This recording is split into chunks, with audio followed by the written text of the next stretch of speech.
Number 87. Very few saints, the Master once told me, have attained final liberation. I exclaimed in dismay, what about all those saints in the autobiography? Are all of them dead and gone with no one to take their place? In Autobiography of a Yogi, Paramhansa Yogananda makes it clear that final liberation is usually attained from higher astral worlds, not from the material plane. It seemed to me at the time, however, that that goal must be virtually impossible of attainment. Very few even of those saints, he replied, were fully liberated. I named a few of them specifically from his book. In each case, his reply was no. At last, he said, only Babaji, Lahiri Mahashaya, Sri Yukteswarji, and two of Lahiri Mahashaya's disciples, Swami Kriyananda, the saint with two bodies, as he described in the autobiography, and Ram Gopal Muzumdar, the sleepless saint. On the occasion I quote here, he didn't name himself. At other times, however, he told us he had come into his body fully liberated. I also met another fully liberated soul, he told me. His name was Yogi Ramaya. He was a disciple of the great master Ramana Maharshi. It does happen occasionally that a disciple becomes more highly advanced than his guru. Yogi Ramaya, when I myself met him in 1960, was known by the name Yogi Sri Rama Yogi. He is mentioned again later in this book. Why can't a master simply dissolve all his karma, I asked, the moment he realizes his oneness with God? You have to realize when he's talking about fully liberated, he doesn't mean not fully self-realized, because that's where Swami asked the question. Why can't a master simply dissolve all of his karma the moment he realizes his oneness with God? Well, in that state, you don't really care. You see all this as a dream. You may even go on for incarnations that way, returning to earth to help free your disciples. Masters at that level of development may even keep a little bit of karma deliberately as a means of holding them down to this plane for that higher purpose for a while. Once you've attained the highest state, Nirvikalpa Samadhi, there is no ego consciousness left. You are essentially free anyway. What is it, Master, I asked, that draws a soul back to earth after he has attained final liberation? He replied, he still keeps the desireless desire to help others. In his correspondence course lessons, he explains the difference between the rebirth of a fully liberated soul and that of a master who has a little karma of his own remaining to be worked out. The latter, after he attains full liberation, becomes an ascended master. If, as rarely happens, he returns to earth, it is as a full manifestation of God, an avatar, with divine power to shower blessings generally on all mankind. Those who still have some past karma of their own to work out return primarily to help their own disciples. These saints, called Jivan Muktas, freed while living, are able to uplift a few, but cannot carry innumerable disciples to God. Those, on the other hand, who return without any karma of their own, having become paramukta, fully liberated in a former life, come as avatars. Whoever comes to them for help can be saved, though his salvation is not necessarily immediate. I asked the Master once, are you an avatar? It would take such a one, he replied quietly, to bring a mission of this importance. When his mother took him while he was a baby to be blessed by his guru's guru, Lahiri Mahashaya, Yoga Avatar, or incarnation of yoga, as Paramhansa Yogananda called him, that great master said to her, little mother, thy son will be a yogi. As a spiritual engine, he will carry many souls to God's kingdom. Those words could not have been spoken of a lesser master. They could only have been spoken of an avatar. Well, there we are. Makes you think a bit, doesn't it? Just a moment.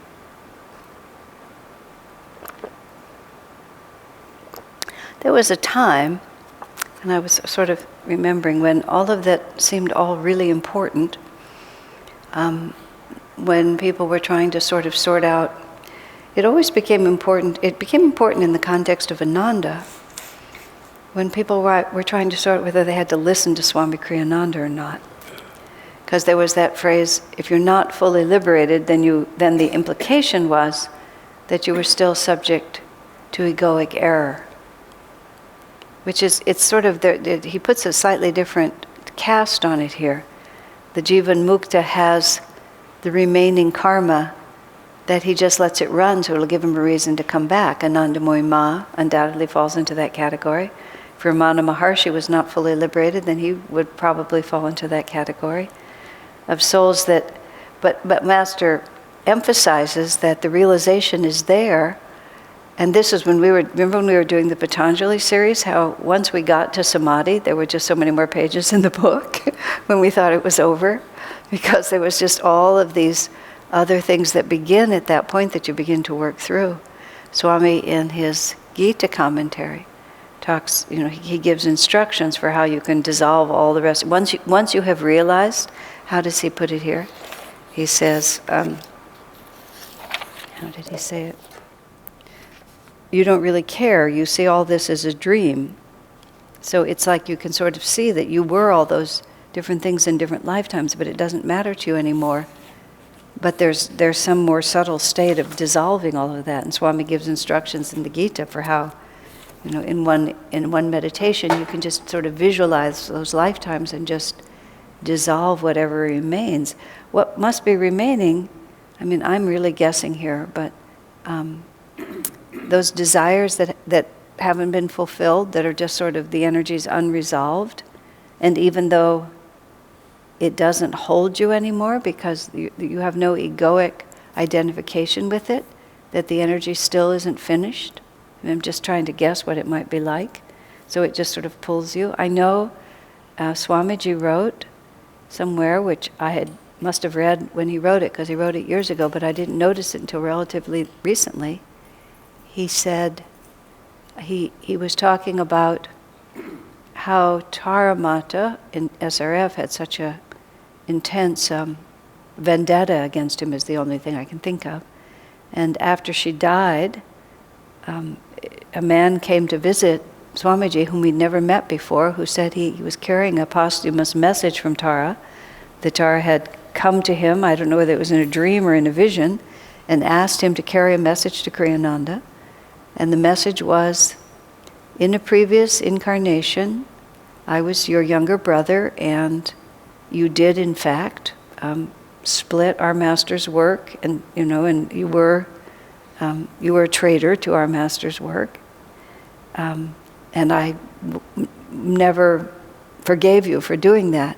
And in this incarnation, I saw you in that same light, and only now that I'm out of that body am I able to see that I was deluded, that karma for you was long since over, but I was still carrying it. This is what Tara's message was, in essence.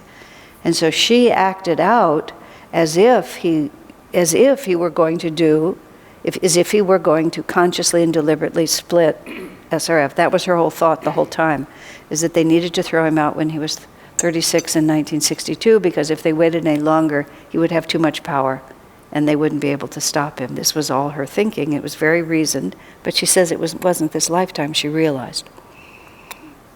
That was all fascinating in and of itself. But then Swami added this thought: if the force driving him out of self-realization fellowship had been 1 ounce less determined, then he never would have left. Because Swami has never said this, but if he had that kind of betraying of his guru in his past, his loyalty would be, he would absolutely not ever do that again. But he just talked about how loyal he is, and he would never have separated himself if he hadn't been pushed out. So then he added, so I saved the karma from that incarnation, the one where he had actually done wrong, for a time when it would be useful. Now, isn't that an interesting statement? Yeah. And there were a lot of things that happened in Swami's life. I wonder, how much of it was he just saving it because it was necessary? It was just necessary to play it out in a certain way in this incarnation. It's the most interesting explanation I've heard for the parts of Swami's life that I don't understand, was that it was energy that the circle had to finish. Because even though his ego had stepped out of it, see, that's the interesting part. Your ego can step out of it, but it can still be running just because it has to finish. As I understand these things now, you have to understand I'm also guessing, because it's not like I can see this, but this is how I sort of gathered from what I do understand. Ananda said that once about karma, which I thought was an interesting way to put it. You start energy, and the whole circle has to be completed. Whatever you reap, you have to sow. Whatever it has to finish like that. So energy starts, and it has to come all the way back around, and it usually comes back around to you and hits you, because the ego is identified and still identified, even if we don't remember those lifetimes when the things happened. We still identify with them, and so there's still a magnetic connection. And when it hits us, we tend to think it has to do with us personally. But for someone like Swami, who had transcended ego identification with the events that swirled through his incarnation, he just didn't identify personally. They happened, but he didn't identify personally with them. But nonetheless, it was energy that had to come around and go through him. And it served its purpose. I mean, there was, all of the tumultuous things that happened in various ways. I know, though, but some of it was not, it was either not his karma, it was the karma of his disciples, which is something else, where the Guru just literally gathers one of those waves that's coming at someone else and just stands in there and takes it. Just takes it on himself, whether it's physically or it happens to him instead of happening to the disciple. So a lot of the tumultuous things, conceivably, he was just gathering up from others. Or it was just something that had to finish, or it was completely impersonal. When we were embroiled in the litigation that was designed to cause us all to lose faith in Swami and Ananda, just designed to destroy our sense of integrity. And someone proposed that we ought to have some, days of atonement and introspection to ask why this was happening to us. Swami was very emphatic. He said, this is not personal. This has nothing to do with us. He said, we have nothing to introspect about. He said, this is just persecution. That's a great deal of difference. So you can attract karma that is persecution karma, where it's not really your own at all. And it's the forces, in our case, everything we've been involved in is trying to establish self-realization in a very materialistic world, and try to establish a spiritual work that isn't smothered by dogmatism. That's the bigger battle that's going on. We're just trying to, as Swami said, we lost with Jesus, and we're trying it again to see if we can pull it out. Yes, the microphone's right there. I was just thinking how, Jesus said, all these things shall be added unto you, and persecutions. Right. Well, persecutions are the reward for doing something good. Right, exactly. Your bad karma is the reward for doing something bad. That's exactly so right. If we were going to introspect, it's like, okay, well, we were doing too good of a job. Somebody had to stand up and try and stop us. I think that's what I was quoting Peter Caddy last week. If they're not persecuting you, you're not working hard enough. But it's very interesting, extremely. Master was persecuted too, by his own disciples, and mostly by his own disciples, but also by others. It just happens to everybody. So anyway, what this little section does, and this whole conversation, which we've had before, always does to me, is reminds me that I don't actually know what I'm talking about, and that it's really a good idea not to have really strong opinions about things that you don't really know what you're talking about. I think the most important reality is to be humble and notice when wisdom is present, and try to learn from it, and just trust. You don't have to be so worried that somebody is going to make a mistake because they're not self-realized after all. Just and what it means, it's also just like how few avatars there really are. And just what a rare and unusual thing it is to have this line of gurus, all of whom are self-realized masters. It's just not common. I mean, Ramana Maharshi, and then you have the little trick of Ramana Maharshi's disciple becoming self-realized, but he himself wasn't. But what does that really mean? Liberated, fully liberated, self-realized. Thank you. Self-realized is one thing, but fully liberated is to have dissolved all the karma. Well, as we learned in the Patanjali series, once we get to samadhi, we're not done. The story of Jesus and John the Baptist is the same, where Jesus became more advanced than his guru, who was John. It's just beyond me to understand it. But it does tell you that Ramana Maharshi is capable of liberating his own disciples. So therefore the power of God is fully present in him. Pardon me? Because he's real. Yes. But even in his own state, it's high enough in the distinctions. But I think they matter in the sense that I think when you're... That's what the unpublished, or the only just partially published diaries of Lahiri Mahashaya, which came out in an English version of it that I found extremely difficult to read. But what you saw there is that Lahiri kept a lifetime of diaries about very subtle spiritual states and spiritual experiments, all about what you do in meditation when you're at that level of consciousness. Which when I looked at it was very interesting, because that's not exactly a teaching for our times. But nonetheless, that was what his contribution was. And those diaries exist, and the book that is published that I was reading, it's very confusing as to what is the author's addition and what is really Lahiri's statements and what's the author's interpretation of what Lahiri said. But what you got from it was this realization that that's what he did when he was meditating. He wasn't just having experiences, he was also documenting and instructing. He was writing instructions. And I know I've mentioned this before, but in some letters that Master wrote to Rajasi, he also instructs Rajasi in various kinds of experiments Rajasi can do in his meditations. Different states of consciousness he could explore, different attitudes he could explore.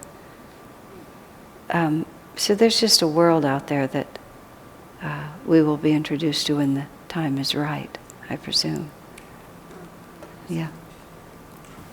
I'm getting maybe you explained it, but I'm getting mixed up. You said there's a difference between being liberated and self-realized. Well, I keep using the words in a completely and I don't know manner. what that means. But Master is talking about fully liberated means that there's no karma left and you're an avatar. You return as an avatar. To be God-realized means that you yourself have attained that state of realization. This is what he's saying. You've attained the state of realization, but you have a little residual karma that you just... Jivan Mukta. Okay? And I think we'll just move right along. Okay. Number 88. In the above discussion, after the Master said you can go on for incarnations, he added, or you can say, I am free right now. It's all in the mind. As soon as you say you are free, you are free. Boone, who was present, raised the objection. Sir, if I said I was free, I wouldn't be, would I? Oh yes, the Master replied, but the thing is, you answered your own question. You said I wouldn't be. The trouble is, you see, that the mind is already poisoned with the delusion it wants to overcome. It lacks force. There was a man, he continued, who wanted to rid himself of a demon. He decided to perform a certain Vedic ritual for that purpose. Taking up a handful of powder, he chanted the prescribed incantation over it, then cast the powder onto the demon. The demon only laughed. Before you could say your incantation, he said, I got into the powder myself. How then could it affect me? The thing is, the demon of delusion is already well settled in the mind. That is why Guru's help is so necessary. He empowers the mind to banish its demons. Therefore, it says also in the Bible, as many as received him, To them gave he power to become the sons of God. We were having a discussion earlier this morning, some of you were present, about essentially, in as much of society, by no means all of society, is moving into a world of meditation and a greater appreciation of more subtle states of awareness, sort of what's our mission still. We're also having a discussion about the temptation to repackage what we do in a way that would make it more presentable. You know, I mean, not that it was serious. We were talking about this in principle, not as a proposal. But that, it just depends on what your objective is. A great deal of what's happening which is really, it's still all very positive and it's going in the right direction. But a great deal of what's happening is that people are,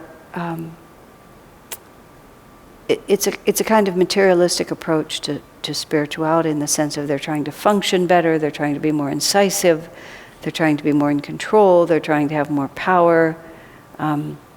It's not necessarily evil, but it's more like they're trying to be able to do what they want to do better.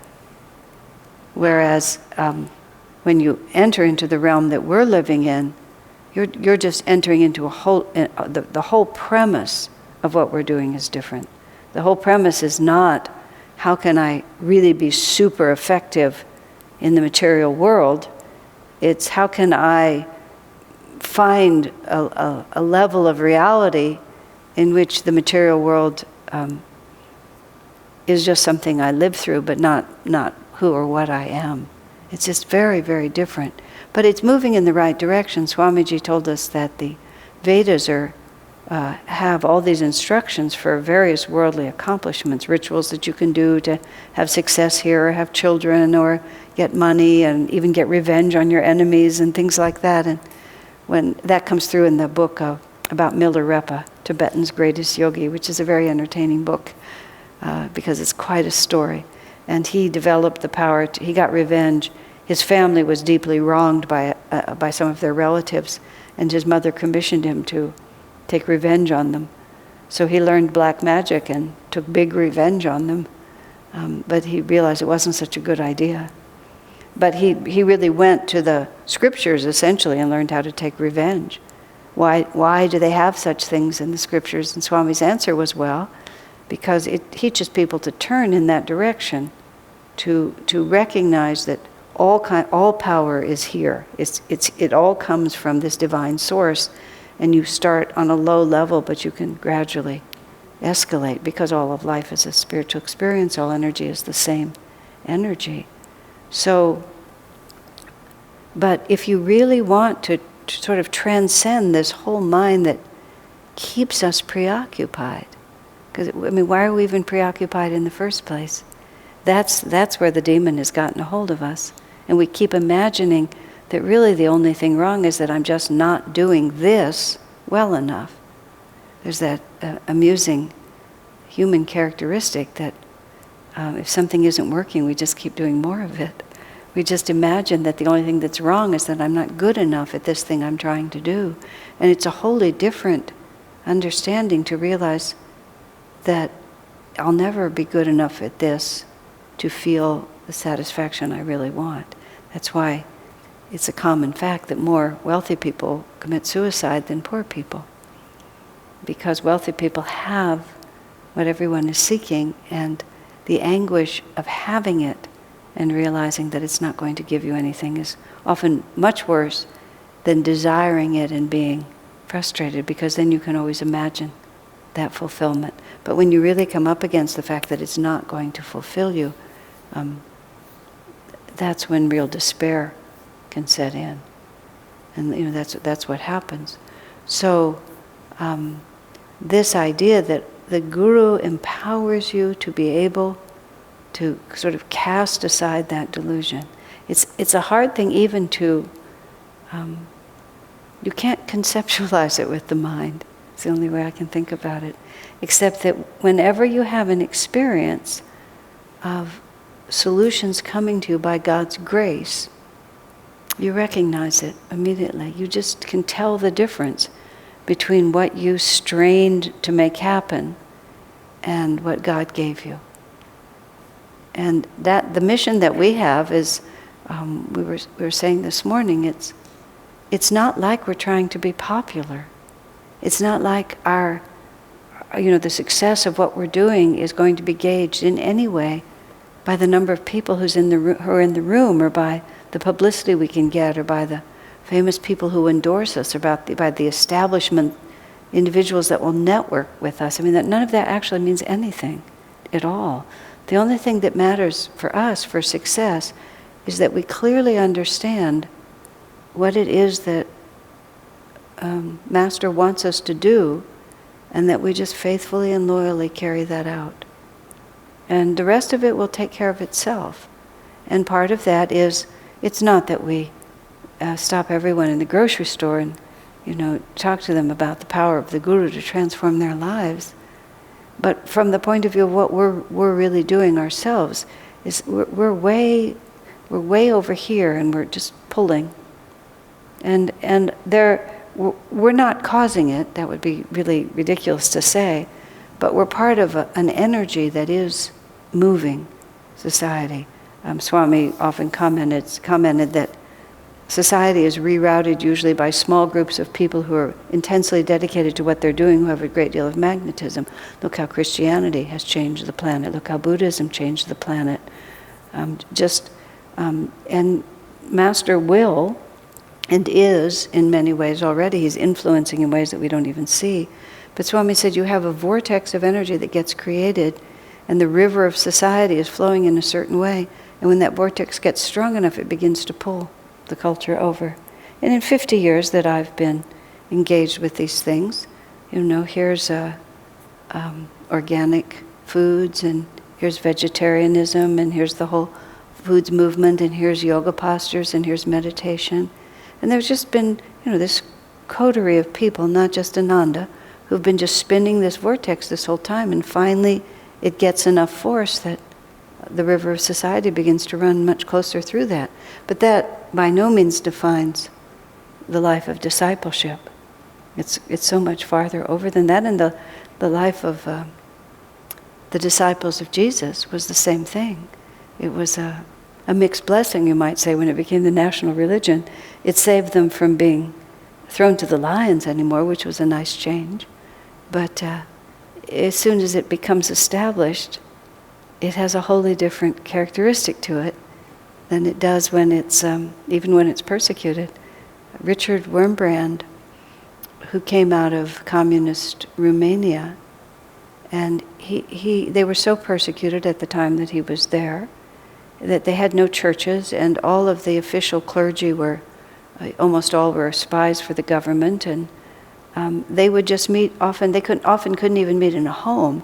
They'd often meet out in the woods, and they often didn't have any clergy, so they would all have to become expert in the Bible and in the liturgy or whatever they did. And he said their church services would last 2 or 3 hours at least, often outside, and they would just be so filled with the Holy Spirit.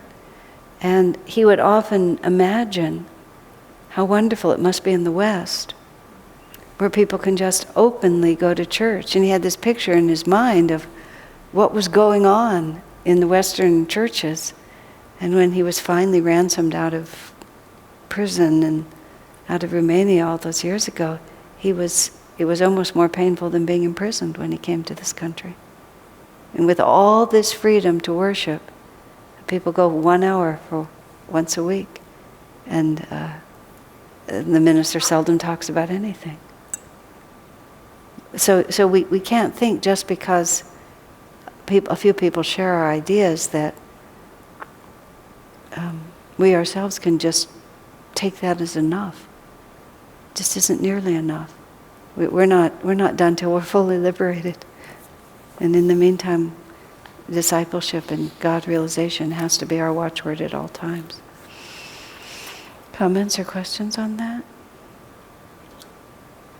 I don't feel that anybody's in danger of not understanding it, but these are just ideas that we have to keep in our minds as years pass and times change, and also because we are small, and it's just the way it is. That was the delusion of Judas, according to the way Swami wrote it, that Judas wanted Jesus to pay more attention to the people in power. Those are the people who can really help you. What are you doing with all these lowlifers? All these tax collectors and fishermen, and these are not people who can really do anything for you. You need to network with the important people. And Jesus just wouldn't do it. And it was very frustrating to Judas because seemingly he was more from that group. And it's not the same thing at all, but I've paid more attention to this presidential election than usual because it's so intensely odd. And there also seems to be a lot at stake. But one of the things that I found so interesting is you've always had this people who felt they have had a lot of power, primarily the media, all the media personalities, and they all have a certain set of rules that they play by. And very intellectual people, erudite people, political philosophers, they all talk to each other, and they support each other and make each other important, by the way they all relate to each other. And because the media has such an influence, they all just relate to each other and feel that they're the real kingmakers, because they're the ones. And then this man Trump comes in, and he's just like, he's pulling from a wholly different vibration of consciousness, so to speak. And he knows he can feel, or he's being guided by some, I'll call it a dark force, to just feel that there's a whole other vibration of power that could be pulled out. And he's pulling his power from there. And then you have all these people who are just so accustomed to being listened to. And they're just still trying to make it work by the same rules. And he's just stepped over here and he's just doing something completely else. That and they keep thinking that all the same, if they embarrass him, if they insult him, if they ignore him, but their game, it's not,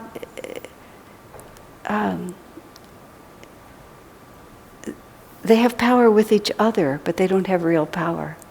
They have power to each other, but he's just drawing power from somewhere else. It's very scary. I don't just mean because of his politics or anything, but it's very scary to just watch how these things work, and how those who think they're important are only important for as long as they're important. I mean, his happens to be a preying on darker thoughts for people, although part of his preying on is just the sheer arrogance of that clique that just imagined itself to be untouchable and made hubris.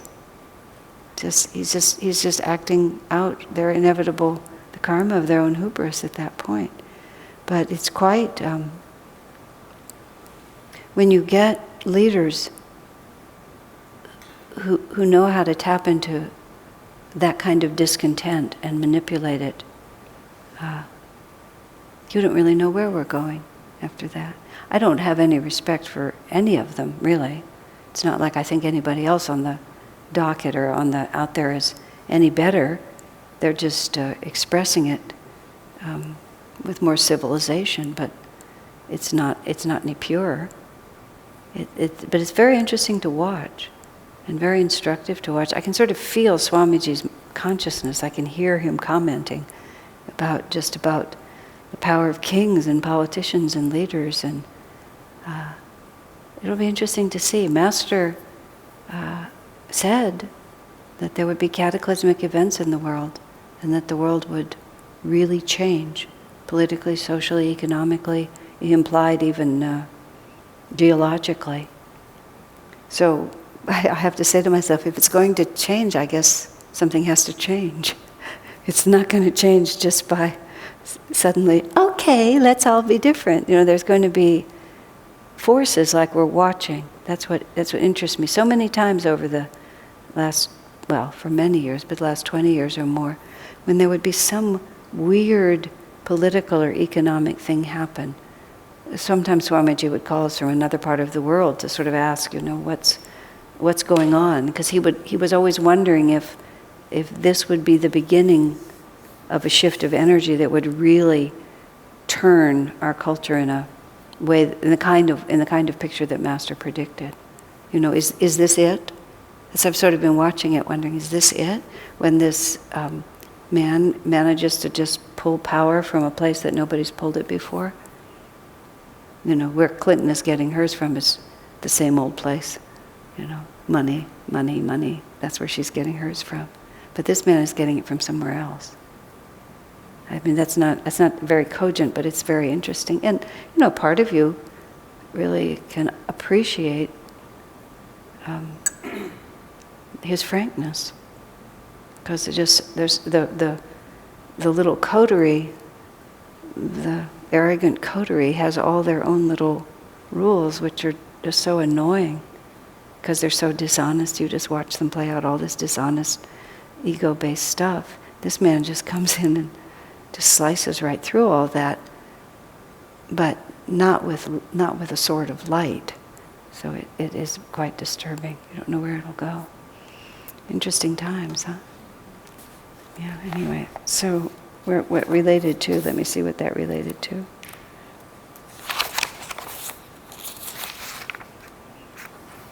Oh, it's about demons, investing the mind. I was trying to think, how did I get there? Word association, huh? Oh, it's about the demon of delusion is already present in your mind. Mm-hmm. But the politicians, that's what they play on. They play on the demons of delusion in all directions. Don't be afraid, though. Practice Kriya so deeply, number 89. That breath becomes mind, the Master said to us one day. He added, the breath is a gross dream of the mind. It can be rubbed away by superconsciousness. True Kriya Yoga practice takes place in the deep spine, in the Sushumna. Well, he answers his own question. He answers my questions right there. The whole... it's such an interesting thing to have to try to practically apply, to apply in a practical way the fact of Kriya, meaning that the inner reality is the only reality. And the practice, what we're doing when we're practicing Kriya, is we are, and any form of meditation that you learn from us is the beginning of Kriya, and Kriya itself is just a more sophisticated way to do it, is just a way to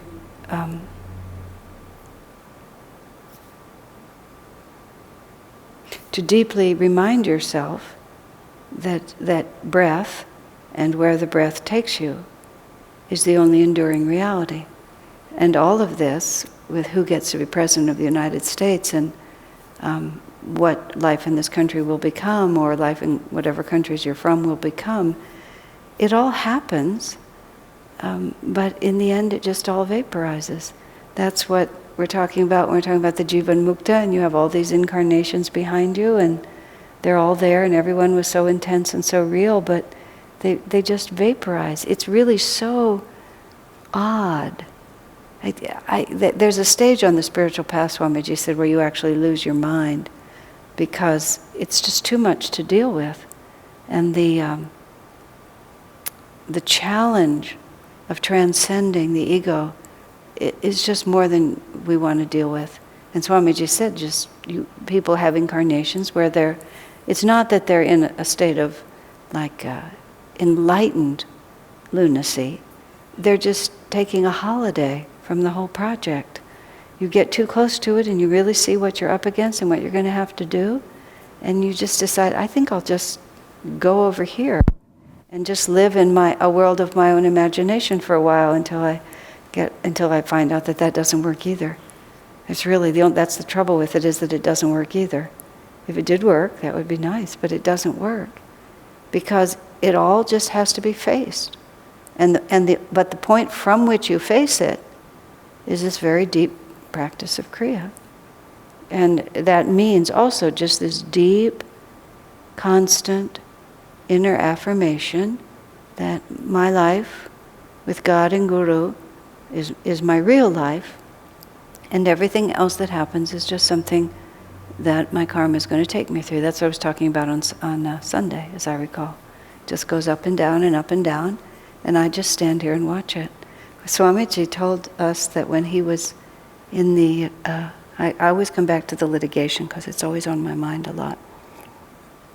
When he was in the courtroom being vilified by utterly dishonest, lying people, he said, he just went into the astral world. That's what he said.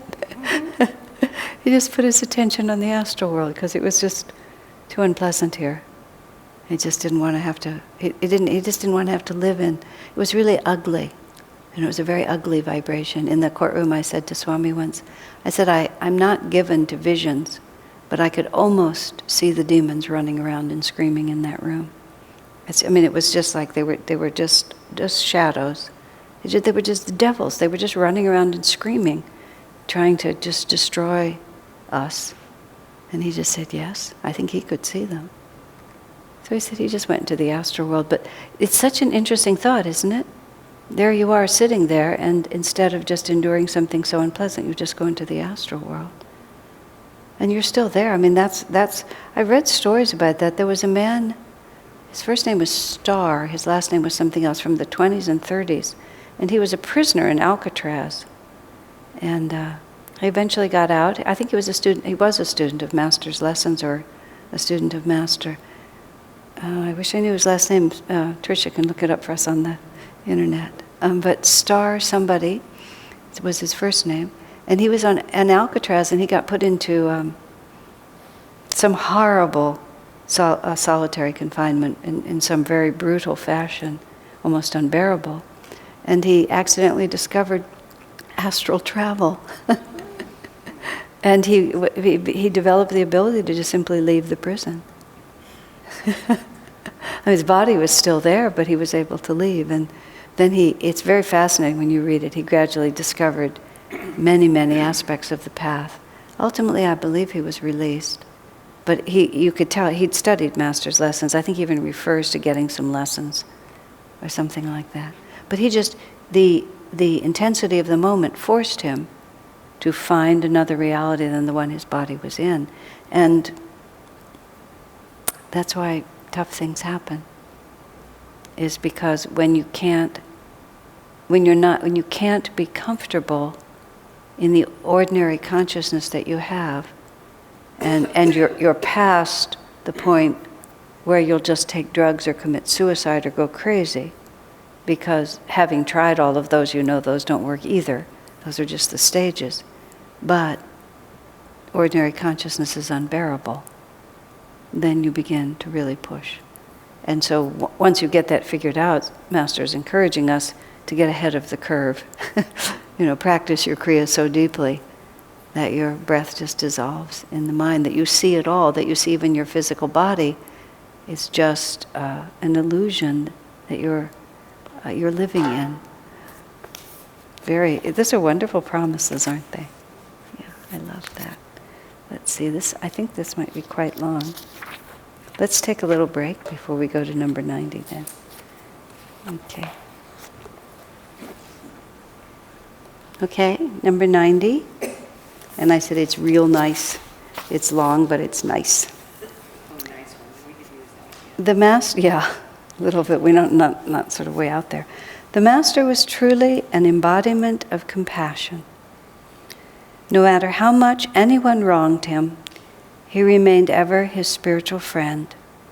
And no matter how far a disciple strayed from the path, he sought always to bring that person back to God. In the West, the word disciple suggests discipline, but in India, the word often used is chela, suggesting a beloved son or daughter. There was one disciple to whom the Master gave a very serious warning. If you leave this life here, it will take you 200 more incarnations to return to it. The disciple, to his own great misfortune, did leave. Later he returned for a visit. The master said of him afterward, "He sobbed before me, 'Why did I ever leave? The moods I had here were as nothing compared to what I've experienced since I left.'" On another occasion, the master said, "Some people who leave here criticize us, reporting that we do not live the spiritual life. That's because they themselves didn't live it. They spread evil gossip about us. Well, so long as they hold that attitude, I can't help them. But if they leave and afterward come running to me for help, I do everything I can for them. It isn't that I condone their decision. I am, however, as the saying goes, in this for the long haul." Norman, after leaving, came to me crying, "Why did I ever leave this place?" I said to him, "Wasn't it a paradise?" "You bet it was," he replied, and wept so long that I wept with him. If only he had listened before getting burned. Of Swami Kriyananda, a disciple who had left years before Walter, came to Mount Washington and had then turned against his guru, the master wrote in a letter about him, "It will take him another 3 lifetimes now to be liberated." Carol Neely, an editor student of his, was present during a discussion in the living room at the master's desert retreat. She asked about Sadhu Haridas, about whom the master had spoken. This well-known 18th century saint, though he had spiritual powers, had fallen from the path and had gone to live with a woman. He'd returned to his disciples later. The master had just finished telling us that Haridas attained final freedom at the end of his life. Mrs. Neely asked him, "Isn't the punishment for a spiritual fall much greater if one is highly advanced?" The master shook his head. God is no tyrant. Once one recognizes his mistakes and realizes deeply that God was all he ever really wanted, he will be taken back. One who has been accustomed to drinking nectar and then eats stale cheese soon grows dissatisfied with it and throws the cheese away, crying for nectar again. If he longs with all sincerity for God's love alone, the Lord won't reject him. Sadhu Haridas at the end of his life said, "I have committed many wrongs, but now my beloved is calling me. I am going home." Swami writes, "What a blessing," I thought, "that however far a soul strays from God, the Lord will always love him and will never turn his back on him if he cries for him sincerely, no matter what he has done. As the Master said, pray to God in this way, 'Divine Mother, naughty or good, I am thy child. Thou must accept me.'" Some disciples, like Dhirananda, actually turned against the Master. Of such fallen ones, the Master said, "If my child falls from a rooftop, I rush to pick him up and will do everything I can to help him. But if, as I draw near, he starts shooting at me, what can I do? I must put my hand in my pocket and leave him to his own devices. I respect his free will. If he would allow me to help him, however, I would at once forget that he ever disobeyed me or turned against me." The Master was a spiritual doctor. His one aim was to heal suffering. Once, after he'd scolded a disciple, the young man asked, "But you will forgive me, won't you?" The Master's reply, accompanied by an astonished look, was, "What else can I do?" Well, that's quite a story, isn't it? Wowie zowie. You know, this is, I think you should mark number 90 and remember it. I mean, we may not push the issue as far as some of those disciples pushed the issue, but the inclination to disbelieve in God and Guru's love for us is the greatest enemy that we have on the spiritual path. Because when we imagine somehow that he's as displeased with us as we feel about ourselves, then there's nothing. That's what cuts off God's ability to help us. Swami talked about Daniel Boone, who was the one who Master said, if you leave, it'll take you 200 lifetimes. Yeah. And Swami said that once Daniel started down that path, Swami, he started feeling himself that he was lost. And there was nothing Swami could do to persuade him that if he just came back, it would be fine. It got into his own mind that he had disobeyed the Master and disregarded the Master.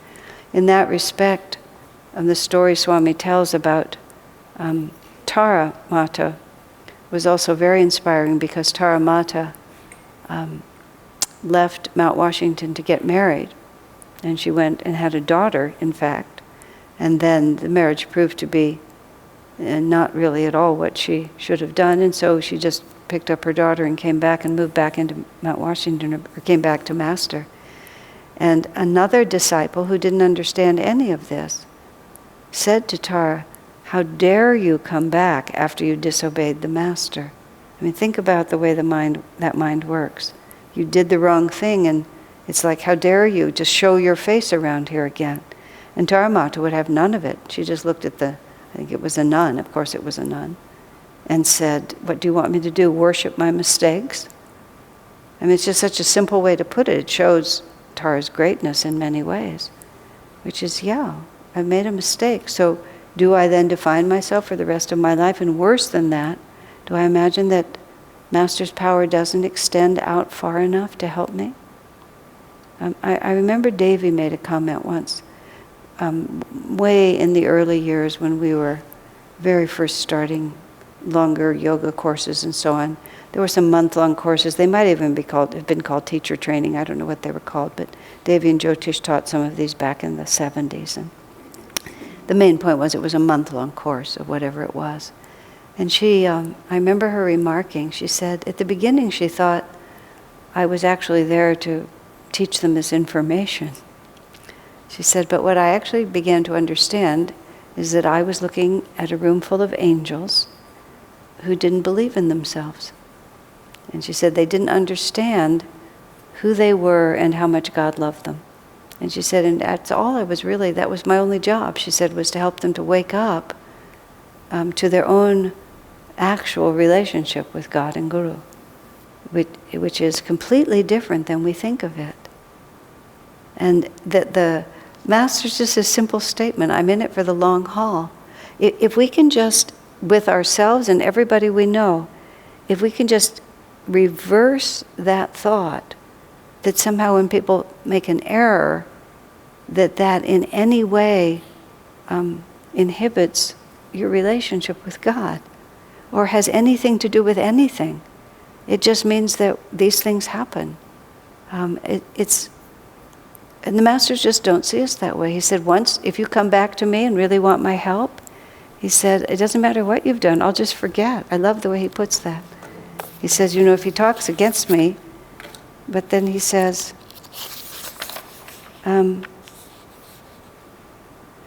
if he starts shooting at me, I have to put my hands in my pocket. And then he says, because I respect his free will.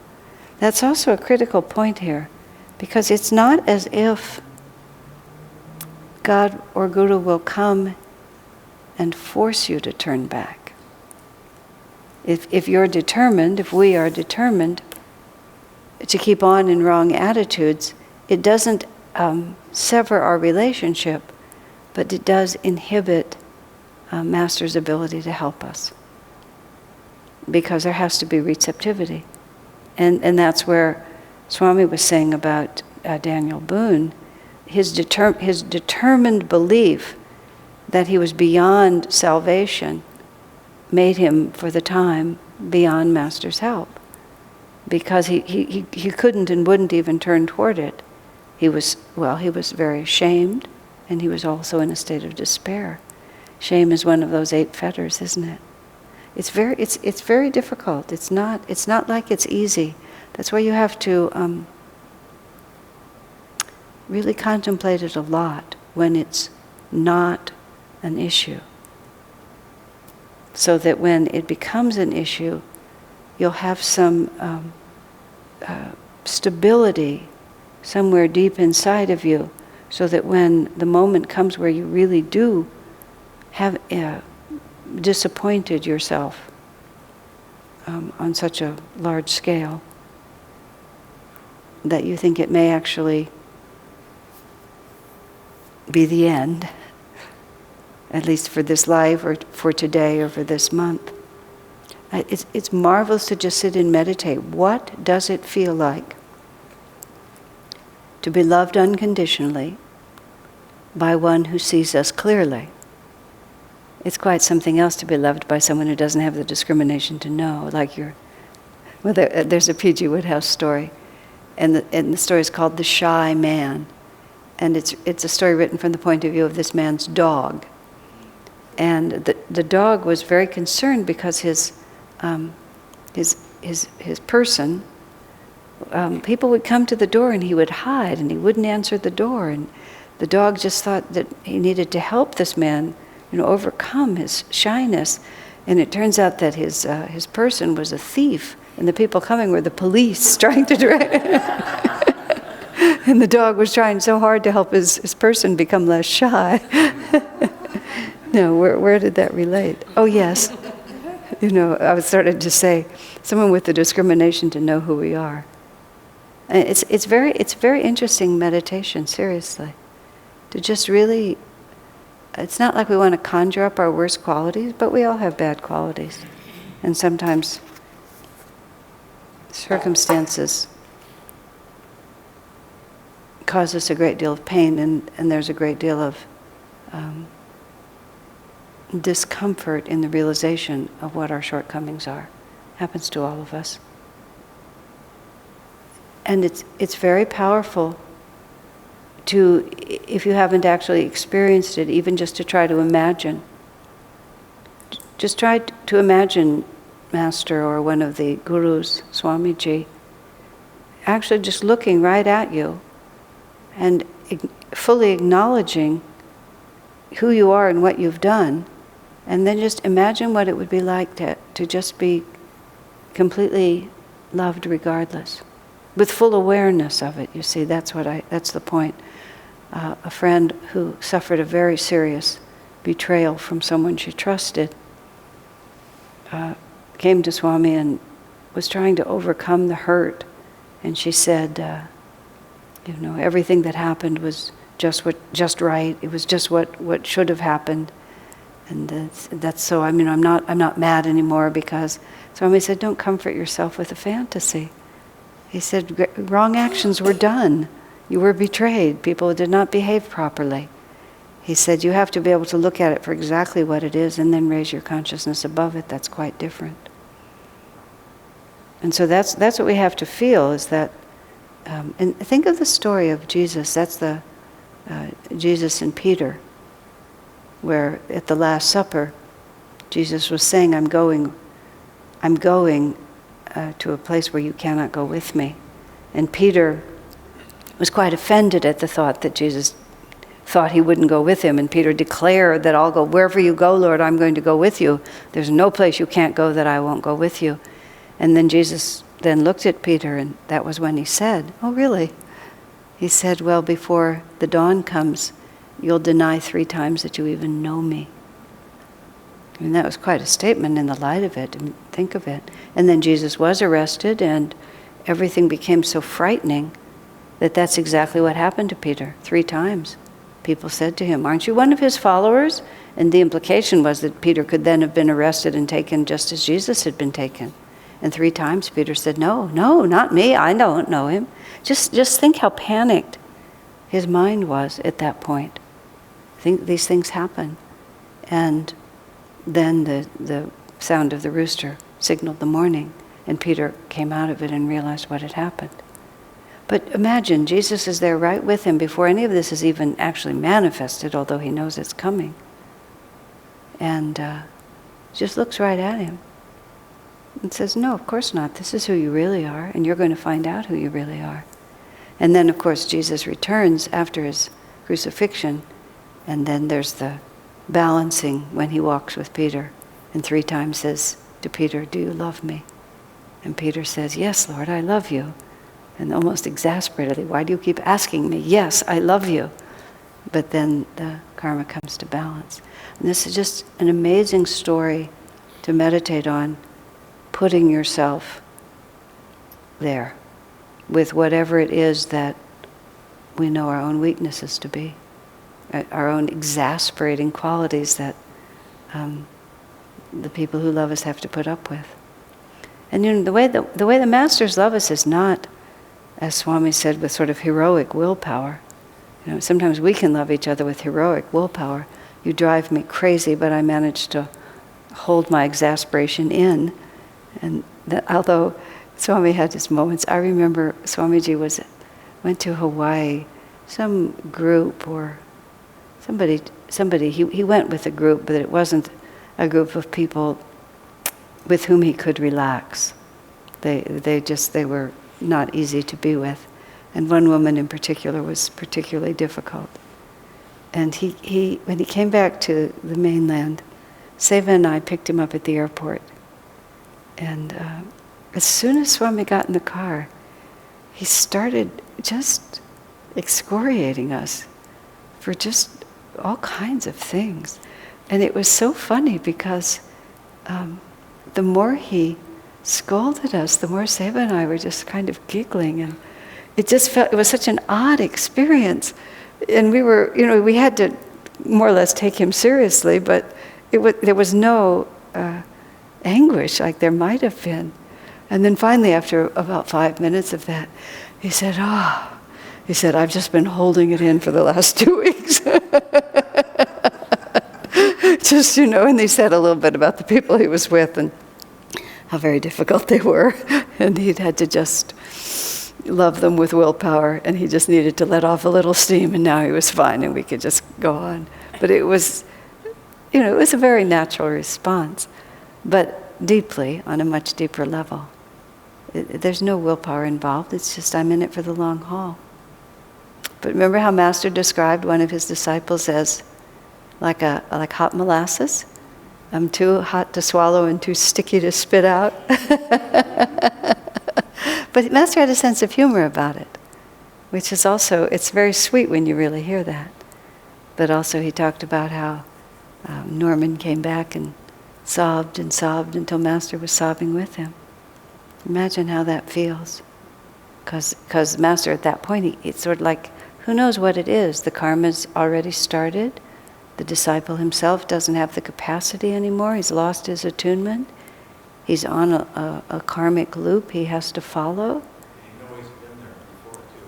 After all this, you know he's been there and he can't get back. Right, whatever it might be. It's just very. But meditate on it. Meditate on what you would do. Would you have the nerve to come back? There's a few people at Ananda Brinde, the woman who just died a couple of months ago. She never turned against us or in any way, but she went on a very long circle.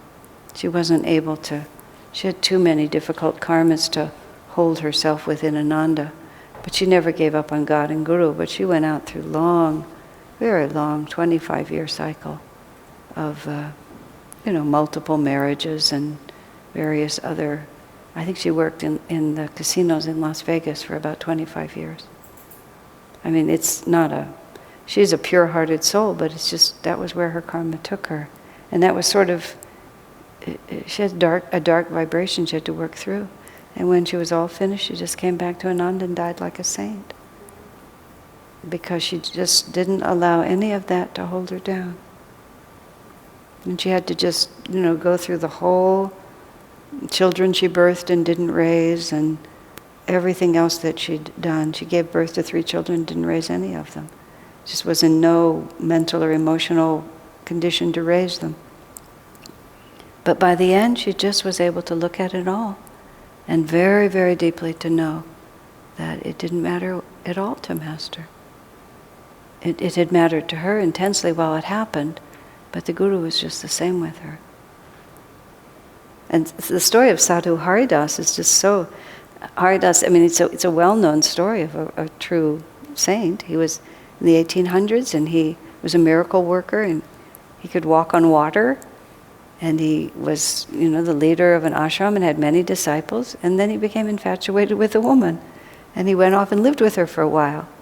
I mean, not in a way that was appropriate. I mean, Swami stopped being a Swami and got married in the middle of his life, but it was entirely different. It was a necessary step for the development of Ananda, and it was just, here I am, this is what I'm doing. But he just left what he was doing and went off to be with this woman. And then, I think it was a few years, then he just came back. He just came back to his disciples even, and said, well, I made a mistake and now I'm done and here I am. And they just understood and took him back. And he just went on from there and became fully liberated. I mean, you have to really stop and ask that. We have such a weird idea of what that's supposed to look like. We don't even know what the last life looks like. I always work backwards from, wow, when these things happen to great spiritual souls, it's really quite different than we think it is. And the Master really, did you want the microphone? It's right here. It's, anyway, it's very interesting, yes. It's also, if you have the good fortune to observe somebody like Brinde or Haridas or someone like that, who actually you can see Sadhu Haridas, Sadhu not our own Haridas, Haridas. Uh-huh. and you can see that through all this, he's actually came back and he made it back. To me, it would be extremely comforting if I had any kind of sentience at all, even though I'm groveling around in despair. If I could just see this happen, it would be a terrific example. Well, the demon is in the powder. So when you're not captured by those things, it sounds easier to repudiate them than it is when you're captured by them. That's why you have to really imagine it before it happens. I'm thinking you're in a situation where you're capable at least of weeping at Master's feet, so you are not completely captured by the powder, and yet you still don't have the strength to get out of it. So in a situation like this, if you had the ability to at least acknowledge your grief, you might be inspired by the behavior of others who have actually are demonstrating they could come back. Yeah.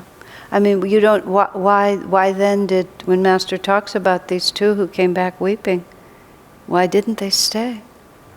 And that's it's very sobering. I mean, they might have known themselves that their desires for whatever took them away in the first place were too strong. They didn't have the willpower. Yeah. There was another one in here that I want to say. This sounds all sad, but it isn't. It's really very sweet. What did he say? Just something.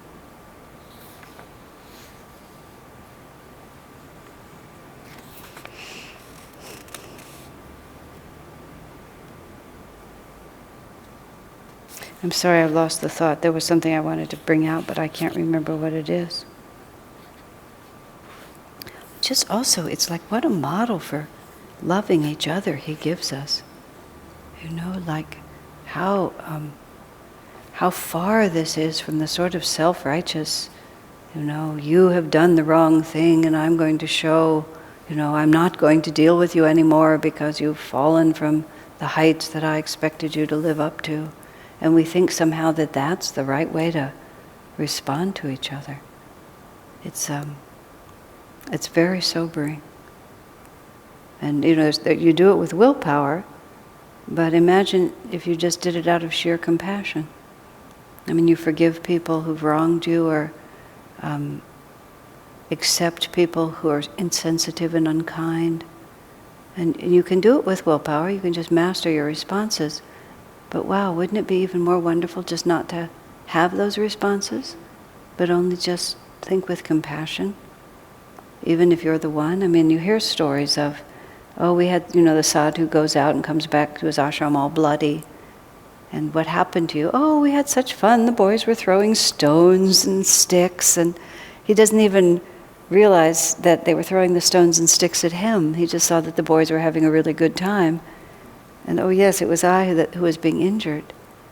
But when people injure us, which they do, we can master it with willpower, but wouldn't it be even more wonderful never to even have to use the willpower, because all you see is a child of God working his way or her way towards salvation? Yeah, that's real self-realization. That's what we were talking about earlier. That's where the guru comes in and gives you the power to become something you didn't know you could become. That's not just getting yourself in order and behaving properly. It's just a whole order of magnitude. So that's where we're going, guys. Isn't that the good news? That spirit of Master, that forgiving and loving spirit of Master, is what Swamiji has permeated Ananda with. And it's our greatest strength. Nothing else is really as important in our community at all, really, except the way that we love each other. And without compromising our own ideals, we love each other on that basis and hold that love for each other. That's because that's what liberates us. That demand on us is one of the reasons our community is as great as it is, and is such a benefit for self-realization. Aren't we lucky? It's a paradise, isn't it?